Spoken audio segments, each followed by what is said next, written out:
chers téléspectateurs? Nous vous proposons aujourd'hui une histoire qui vous laissera sans voix et vous fera remettre en question tout ce que vous croyez savoir sur l'amour et le destin. Un jeune homme noir, en difficulté à Détroit, a épousé une riche femme d'affaires afro-américaine de 85 ans. Mais seulement 7 jours après leur mariage au tribunal, lorsqu'il est arrivé à son manoir à Beverly Hills pour remplir leurs obligations matrimoniales, ce qu'il a découvert dépassait l'imagination. La façon dont cette femme âgée se déplaçait, sa peau éclatante et son énergie vibrante ne la faisaient pas paraître différente d'une étudiante de 20 ans. Mais le véritable choc est survenu lorsque Jamal a pris une décision que personne n'avait vu venir. Jamal Washington avait 25 ans. Il portait le poids de toute sa famille sur ses épaules depuis la mort soudaine de son père, décédé de complications liées au Covid-19, un drame qui a dévasté tant de familles noires à travers l'Amérique. Du jour au lendemain, toute la famille était devenue dépendante de lui. Sa mère, Gloria, luttait contre le diabète et l'hypertension artérielle, des problèmes qui touchent de manière disproportionnée la communauté noire, et toutes leurs économies avaient été épuisées pour couvrir les coûts de ses médicaments onéreux et de ses fréquentes visites aux urgences. Sa sœur cadette, Keisha, était en dernière année à l'université Howard. Les frais de scolarité, les manuels et le coût de la vie étaient devenus un fardeau insupportable. À seulement 25 ans, Jamal paraissait bien plus vieux que son âge. Les rides de stress sur son visage et l'inquiétude permanente dans ses yeux trahissaient un homme forcé de grandir trop vite. Jour et nuit, il travaillait à plusieurs emplois, conducteur pour DoorDash et Uber pendant la journée, agent de sécurité dans un immeuble de bureau du centre-ville la nuit, et ouvrier de chantier le week-end, juste pour maintenir sa famille à flot. Le poids des responsabilités lui avait volé sa jeunesse. Les appels constants des agences de recouvrement et leurs menaces de poursuites judiciaires n'étaient plus qu'un bruit de fond dans son quotidien. Un après-midi d'été torride, alors qu'il s'était arrêté dans un restaurant de soul food pour acheter du poulet frit et du macaroni au fromage, l'un des rares repas qu'il pouvait encore se permettre, il comptait avec soin les billets froissés dans son portefeuille, se demandant s'il en avait assez pour un vrai repas. C'est alors que ses yeux croisèrent ceux d'une femme assise dans une Rolls-Royce fantôme noire, qui le fixait à travers les vitres teintées. Ce n'était pas une femme ordinaire. Son nom était Madame Dorothy Williams. Dans le monde des affaires américain, elle était une légende. Son empire s'étendait de l'immobilier à la technologie, en passant par le divertissement et la logistique, tant aux États-Unis qu'à l'international. Son allure était saisissante, vêtements de créateur, lourds bijoux en diamant, et une prestance rare. Même le propriétaire du restaurant et les clients s'inclinaient légèrement en remarquant sa présence. Le chauffeur de la Rolls lui ouvrit la portière avec une précision militaire, et malgré ses 85 ans, elle sortit avec une grâce et une autorité étonnantes. Elle s'approcha de Jamal avec un sourire énigmatique, d'une voix raffinée teintée d'un accent du Sud, lui demanda. « Vous êtes Jamal Washington, n'est-ce pas ?» Stupéfait, il répondit avec hésitation. « Oui, madame, c'est moi. Mais comment connaissez-vous mon nom ?» Elle le fixa intensément. « Je sais tout de votre situation, jeune homme. Les factures médicales de votre mère, les frais de scolarité de votre sœur à l'université Howard, vos dettes. Je sais que vous cumulez 3 emplois et que vous n'avez pas dormi une nuit entière depuis des mois. » Le cœur de Jamal s'emballa. « Madame, qui êtes-vous? Comment savez-vous autant de choses sur ma vie privée ?» Elle esquissa un sourire mystérieux. « Si vous le souhaitez, je peux changer votre destin. Il n'y a qu'une seule condition, vous devez m'épouser. » Ces mots frappèrent Jamal comme un éclair. Le tumulte des rues de Détroit sembla se figer. « Madame, vous voulez que je vous épouse ?»« Ce n'est pas une blague, répondit-elle calmement. Sa voix portait l'autorité d'une femme habituée à signer des contrats à plusieurs millions de dollars. C'est une proposition sérieuse. Si vous acceptez, je m'occuperai personnellement des soins de votre mère dans les meilleurs hôpitaux privés du pays. Je paierai les études de votre sœur et m'assurerai qu'elle décroche un emploi prestigieux après son diplôme. Je rembourserai toutes vos dettes et vous offrirai un confort inimaginable. » Jamal se sentit pris de vertige. La chaleur de l'été paraissait plus étouffante encore. « Et que devrais-je faire en échange ?»« C'est simple, répondit immédiatement Madame Dorothy. M'épouser légalement. Tout sera en règle. Après cela, vous serez libre de vivre comme bon vous semble, mais vous devrez respecter certaines conditions. » Ces paroles semblaient trop belles pour être vraies. Mais le désespoir de Jamal le poussa à l'écouter attentivement. Sans un mot de plus, elle lui tendit une carte de visite luxueuse, aux lettres dorées, puis retourna dans sa voiture. Le convoi de 3 véhicules de luxe s'éloigna lentement dans la circulation de Détroit. Jamal, debout sur le trottoir, fixait la carte entre ses doigts. Avait-il été témoin d'un miracle, ou venait-il de tomber dans un piège? Les jours passèrent. Mais la pression des créanciers, elle, ne faiblit pas. Un soir, des usuriers sans scrupules, des requins solitaires, vinrent frapper à la porte de leur modeste appartement de l'est de Détroit. Il menaçait de saisir leurs quelques biens si le paiement n'était pas effectué dans les 48 heures. L'état de santé de sa mère s'aggrava brutalement, et l'hôpital refusa de poursuivre le traitement sans un règlement immédiat. Sa sœur l'appela en larmes, expliquant qu'elle risquait d'être suspendue de l'université Howard pour non-paiement des frais de scolarité. Cette nuit-là, le poids du monde sur les épaules, Jamal prit sa décision. Il composa le numéro inscrit sur la carte que lui avait remise Madame Dorothy. 2 jours plus tard, tout était en place. La cérémonie de mariage fut célébrée au palais de justice du comté de Los Angeles, en présence d'éminents politiciens, de magnats de l'industrie du divertissement et de puissants chefs d'entreprise. La documentation fut dûment remplie, avec témoins et représentants légaux. Pour la première fois de sa vie, Jamal entra dans un monde de luxe inimaginable. Le manoir de Beverly Hills était un chef-d'œuvre architectural, avec des sols en marbre importés d'Italie, des lustres en cristal européen, des œuvres d'art valant des millions de dollars, et un personnel qui se déplaçait discrètement, anticipant chaque besoin comme s'il lisait dans les pensées. Le domaine était si vaste qu'il disposait de son propre portail de sécurité, de maisons d'hôtes, et de logements dédiés au personnel. Ce dernier, majoritairement composé de jeunes femmes séduisantes venues des 4 coins du monde, traitait Madame Dorothy avec une révérence frôlant la crainte. Même les employés les plus anciens, certains à son service depuis plus de 20 ans, l'appelaient encore « Madame Williams » et évitaient soigneusement de croiser son regard, sauf si elle leur adressait la parole en premier. Jamal remarqua que, lorsqu'elle s'adressait à lui, ces femmes gardaient un ton formel et restaient brèves, comme si un excès de familiarité pouvait déclencher la colère de leur patronne. Au fil des jours, des choses étranges attirèrent son attention. Au 2e étage se trouvait une lourde porte en chêne, équipée de multiples serrures électroniques. Elle restait constamment verrouillée, gardée jour et nuit par des agents de sécurité privés. Chaque fois que Jamal posait des questions, on lui répondait simplement. « Monsieur Washington, cette zone est réservée à Madame Williams uniquement. » La relation entre Jamal et Madame Dorothy restait cordiale mais distante. Elle était souvent absorbée par la gestion de son empire, appel à Wall Street, visioconférence avec Londres ou Tokyo, voyage en jet privé pour des conseils d'administration à travers le pays. Quand ils se croisaient, les conversations étaient formelles, limitées à son bien-être et à son confort. Jamais de confidence. Jamais de proximité. Chaque soir, ils dînaient ensemble dans la grande salle à manger, servis dans des assiettes en porcelaine précieuse, sous les regards discrets d'un personnel silencieux. Mais aucun d'eux n'engageait de conversation personnelle. C'était comme si 2 étrangers partageaient un rituel imposé, dans un décor trop parfait pour être sincère. Madame Dorothy l'observait souvent pendant ses repas. Ses yeux brillaient d'un éclat indéchiffrable, comme s'il cachait un secret trop lourd à révéler. Un soir, alors que Jamal errait dans les couloirs du manoir, il remarqua une lumière provenant de l'aile privée de Madame Dorothy, une zone strictement interdite à toute autre personne. La curiosité prit le dessus sur la prudence. Il s'approcha lentement. À travers une fenêtre légèrement ouverte, il entendit Madame Dorothy parler au téléphone. Sa voix n'était pas celle qu'il connaissait. Elle était remplie d'émotion, de tension, presque de colère. Mais ce qui le troubla le plus, c'était le timbre, ce n'était pas la voix d'une femme de 85 ans. Elle était jeune, passionnée, vibrante. Comme si, quelqu'un d'autre parlait à sa place. Le cœur battant, Jamal recula dans l'ombre, troublé par une avalanche de questions. À qui parlait-elle? Et surtout, qui était-elle vraiment? Tout semblait trop bien orchestré. Leur rencontre, ses connaissances précises sur sa vie, ses promesses instantanément réalisées. Cela ne pouvait pas être une simple coïncidence. Cette nuit-là, il prit une résolution. Il découvrirait ce que cachait cette pièce verrouillée, coûte que coûte. L'occasion se présenta sous la forme d'Esha, l'assistante personnelle de Madame Dorothy. À 24 ans, originaire d'Atlanta, elle travaillait depuis 3 ans pour la famille. Contrairement aux autres, elle semblait plus accessible, plus humaine. Jamal sentait qu'elle détenait peut-être des réponses.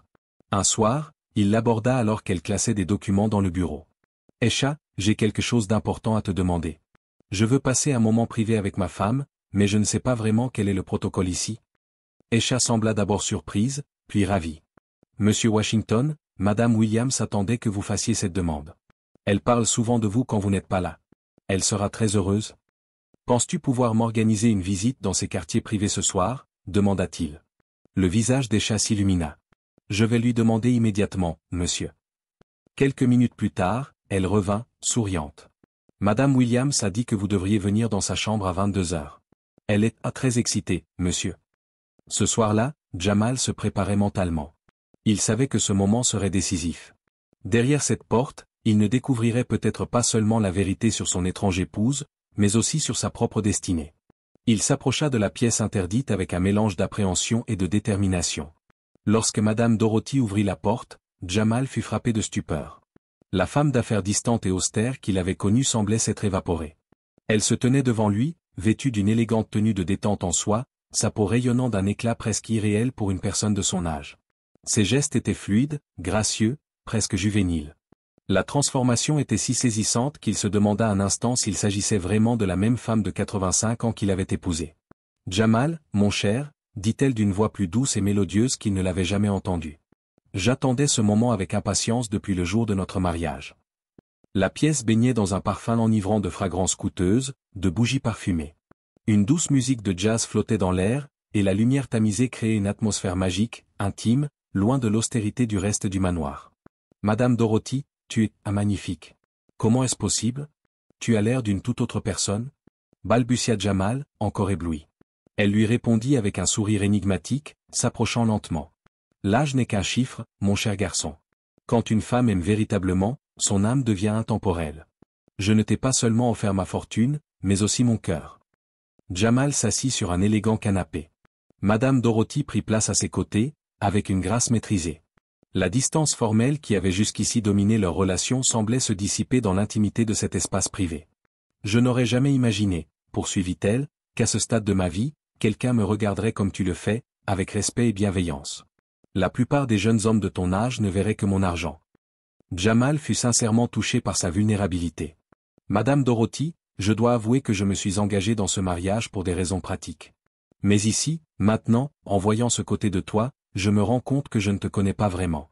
Et j'aimerais comprendre qui tu es. » Une émotion discrète embua les yeux de Madame Dorothy. « J'ai attendu toute ma vie que quelqu'un voie au-delà de ma richesse, de mon pouvoir. J'ai aimé. J'ai perdu.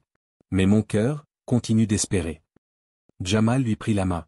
Elle était chaude, étonnamment douce. « Parle-moi de toi, pas en tant que femme d'affaires, mais en tant que femme. » Elle murmura. « Quand tu m'appelles ta femme, je ne suis plus définie par mon âge ni par mon argent. Juste par ce moment. Ce lien entre nous. Reste avec moi dans ce moment, Jamal, et je te montrerai un amour que tu n'as jamais connu. » La nuit s'épaissit, enveloppant Beverly Hills d'un silence lointain. À la lumière des bougies, les années semblaient glisser du visage de Madame Dorothy, et Jamal la vit soudain autrement, non plus comme une bienfaitrice ou une vieille épouse, mais comme une femme digne d'affection et de tendresse sincère. Elle posa sa main sur sa poitrine. « Ton cœur, il bat fort. Cette force me donne l'espoir que ce mariage peut devenir réel. Madame Dorothy, je suis venu ici ce soir avec des soupçons, mais maintenant je veux juste apprendre à te connaître. Tu as fait preuve d'une humanité que je n'attendais pas. » Elle se rapprocha de lui, ses yeux remplis de sagesse et de douleur. « J'ai bâti un empire. J'ai gagné le respect de tout un pays. Mais, jamais personne ne m'a tenu par la main simplement comme une femme. Toujours comme un contrat, une transaction. » Cette nuit-là marqua un tournant. La barrière entre eux s'effaça. Ils échangèrent comme deux êtres humains curieux l'un de l'autre. Dorothy lui parla de son enfance en Alabama, de sa toute première entreprise de restauration, des luttes contre le racisme et le sexisme, de son ascension dans l'immobilier, la tech et les médias. Elle raconta la solitude qui avait accompagné le succès. Jamal parla, lui aussi. De ses rêves au-delà de la survie. Du souhait de créer sa propre entreprise. Des espoirs qu'il avait pour sa sœur. Et des peurs qu'il n'osait jamais nommer, celle de ne pas être assez fort, celle de tomber, de décevoir. Ils évoquèrent le poids d'être noir en Amérique. Le profilage, la fatigue. L'envie de briser les chaînes générationnelles de pauvreté. Quand l'aube pointa à l'horizon, quelque chose de vrai avait germé entre eux. Mais malgré cette nuit de vérité, une ombre subsistait dans l'esprit de Jamal, la pièce verrouillée. 3 jours plus tard, profitant de l'absence de Madame Dorothy partie à New York pour un conseil d'administration, il décida d'en avoir le cœur net. La maison était calme, presque déserte. Il gravit lentement les marches menant au 2e étage interdit. La porte était entr'ouverte. C'était inhabituel, et surtout étrange, compte tenu de la sécurité qu'elle impliquait. Jamal poussa doucement le battant. La pièce ressemblait à un sanctuaire. Les murs étaient couverts de photos, de coupures de journaux, de lettres anciennes, de souvenirs d'affaires et de documents personnels. Mais ce qui attira son regard, c'était une série de photographies encadrées sur une table centrale. Sur l'une d'elles, un jeune homme noir au sourire familier, son père, Marcus Washington. Il posait aux côtés d'une Madame Dorothy plus jeune, radieuse. Ils avaient l'air profondément amoureux. La photo datait de 1985. Tremblant, Jamal saisit les autres cadres. Sur chaque image, son père et Madame Dorothy apparaissaient à différents endroits du pays, lors d'événements publics, mais aussi dans des moments intimes. Il y avait même des lettres manuscrites, des déclarations d'amour, des promesses de mariage, des projets d'avenir écrits de la main de son père. Alors, tu as finalement découvert la vérité.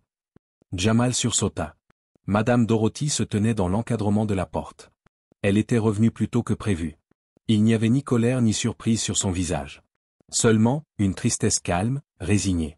Ce mariage, dit Jamal d'une voix brisée, il n'a jamais été question de m'aider. Il s'agissait de te venger de mon père. Elle entra lentement dans la pièce, refermant la porte derrière elle. Tu es plus intelligent que je ne le pensais, Jamal. Je croyais que tu mettrais plus de temps à comprendre. Il recula légèrement, le regard chargé de douleur. Tu as exploité mon désespoir. Tu as utilisé la souffrance de ma famille pour régler un compte, avec un homme mort. Madame Dorothy inspira profondément. Sa voix tremblait, non de colère, mais de blessures mal refermées. Écoute-moi bien, Jamal. J'ai aimé ton père. De tout mon cœur. Nous nous sommes rencontrés quand j'avais 45 ans et lui, 35. J'avais déjà perdu mon premier mari au Vietnam. Et j'avais bâti mon empire commercial à partir de rien. Marcus était différent. Il me voyait, comme une femme. Pas comme une riche veuve à exploiter. Elle prit une des photos sur la table, ses doigts caressant doucement l'image du visage de son père. Pendant 5 ans, nous avons planifié un avenir ensemble. Il m'a aidé à développer mon entreprise à l'échelle nationale. Je lui ai confié mon cœur, mon corps, et mes secrets financiers. Mais quand je lui ai proposé le mariage, il m'a humilié en public. Il a dit qu'il ne pourrait jamais épouser une femme bien plus âgée. Il avait peur que les gens pensent qu'il était un chercheur d'or. Jamal s'effondra sur une chaise. Le poids de la révélation le paralysait. Ce jour-là, dit-elle, j'ai juré. Si je ne pouvais pas avoir Marcus Washington, alors j'aurais son sang. Quand j'ai appris qu'il avait un fils, j'ai commencé à planifier. J'ai observé ta famille pendant des années, attendant que vous soyez suffisamment désespérés pour accepter ma proposition. Donc tout ça, le timing, l'offre, le mariage. C'était une vengeance calculée, souffla Jamal. C'était censé l'être, admit-elle en regardant vers la fenêtre. Je voulais que tu sois dépendant de moi, que tu cèdes tout espoir, puis te révéler la vérité. Et te regarder souffrir, comme j'ai souffert. Elle s'arrêta. Puis, doucement. Mais quelque chose a changé, Jamal. Ton caractère. Ton intégrité. Ta gentillesse. Elles ont réveillé en moi quelque chose que je croyais mort depuis 40 ans. Jamal leva les yeux. Son regard de colère laissa place à de la confusion. Ton père m'a utilisé, puis m'a abandonné quand je ne servais plus ses intérêts. Mais toi, tu m'as épousé sans rien attendre. Et tu m'as traité avec dignité. Tu as guéri 40 ans de haine? Avec une simple gentillesse. Des larmes coulèrent sur les joues de Madame Dorothy. Je ne suis plus ton ravisseur, Jamal. Je suis devenue prisonnière de ta bonté. Jamal se leva. Il marcha vers elle. Et malgré tout la manipulation, la douleur, les mensonges. Il sentit son cœur se radoucir. Madame Dorothy, je vous pardonne. Elle se figea. Ton cœur était brisé. Et les gens brisés font parfois des choix, qui blessent. Mais ton cœur a guéri. La femme que j'ai connue ces dernières semaines, c'est la vraie toi. Madame Dorothy s'effondra dans ses bras, sanglotant comme une jeune femme de 20 ans. Tu peux vraiment, me pardonner? Jamal lui prit les mains. Ce qui compte, ce n'est pas comment ça a commencé, mais ce qu'on choisit d'en faire. Tu aurais pu continuer dans la haine. Mais tu as choisi l'amour. Et ça, c'est le vrai courage. À partir de ce jour, leur relation changea. La manipulation fit place à la transparence. Le mépris devint respect. Dorothy commença à enseigner les affaires à Jamal. Peu à peu, il prit part à la gestion de son empire. Leur mariage, né d'un calcul, devint un véritable partenariat. Mais 6 mois plus tard, pendant les vacances d'hiver, Madame Dorothy tomba gravement malade. Les plus grands spécialistes furent dépêchés. Mais son état ne s'améliora pas. Dans ces dernières semaines, elle fit de Jamal l'unique héritier de son empire. Mais plus encore, elle lui offrit sa paix. Je n'ai aucun regret, dit-elle, allongée dans sa suite d'hôpital. Ton amour a guéri 40 ans d'amertume. Je quitte ce monde en sachant que le pardon est réel, que les gens peuvent changer, et que l'amour est plus fort que la vengeance. À ses funérailles, toute la communauté des affaires était présente. Mais c'est seul, devant une photo prise dans la pièce secrète, que Jamal murmura. Dorothy, je te pardonne. Pardonne-toi aussi. Car ton amour, au final, était pur. Mais l'histoire ne s'arrête pas là. Esha, l'assistante de confiance de Dorothy, était restée proche de Jamal durant la maladie. Ils partageaient des confidences, des rêves et des expériences communes, en tant que jeunes noirs dans un monde dominé par d'autres. Ce lien devint de l'amour. 1 an plus tard, ils se marièrent lors d'une cérémonie élégante, honorant la mémoire de Dorothy et célébrant une nouvelle vie. Le manoir de Beverly Hills, autrefois rempli de secrets, résonna bientôt de rires, de musique, de voix d'enfants. La mère de Jamal y vécut ses dernières années dans la dignité. Et Keisha, sa sœur, obtint son diplôme de Howard. Avec mention, décrochant un emploi prestigieux. Dans une entreprise du Fortune 500. L'empire bâti par Dorothy devint le socle d'un avenir nouveau. Mais surtout, un outil pour soutenir d'autres familles noires. En difficulté, partout en Amérique. Cette histoire nous apprend une chose essentielle. L'amour peut transformer même la haine la plus profonde. Dorothy s'est mariée pour se venger. Mais la gentillesse et la dignité de Jamal ont changé son cœur. Elle, qui ne voulait qu'infliger la douleur, est devenue prisonnière d'un amour qu'elle croyait perdu à jamais. Pardonner, comprendre, traiter les autres avec humanité. Ce sont là les véritables clés de la guérison. Car souvent, ce n'est pas la manière dont une relation commence qui apporte, mais le choix de ce qu'on en fait. Si cette histoire vous a ému, inspiré, ou simplement touché, aimez, partagez, abonnez-vous. Car des histoires d'amour, de pardon et de transformation, comme celle-ci, méritent d'être entendues.